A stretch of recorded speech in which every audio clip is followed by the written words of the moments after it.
A Buffalo police officer shot several times yesterday remains in stable condition after undergoing surgery at ECMC.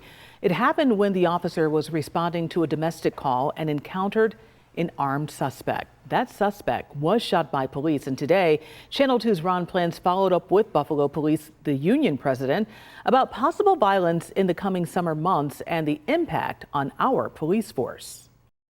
Amidst all the activity and concern for the wounded officer, the Buffalo Police Union president spoke to us yesterday afternoon outside ECMC, and he added this to his brief statement. Prayers for all the officers that are out there working in what looks to be an increasingly violent summer. A concern about a violent summer runs counter to state and local officials being pleased that the violent crime rate has trended down in the past 2 years or so after the major spike during the COVID shutdown.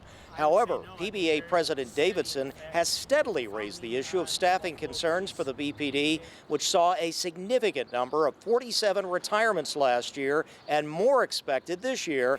And now, against the backdrop of officers injured in the line of duty, there are ongoing recruitment problems with only 4 new officers in academy training, and the union president claims no new contract after the old one expired last summer could be a deterrent to new recruits.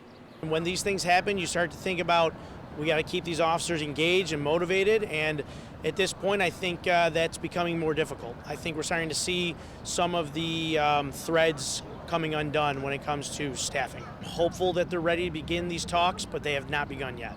So there's been no preliminary discussions or anything? No, we've been out of contract for 331 days, and it doesn't feel as if one's imminent.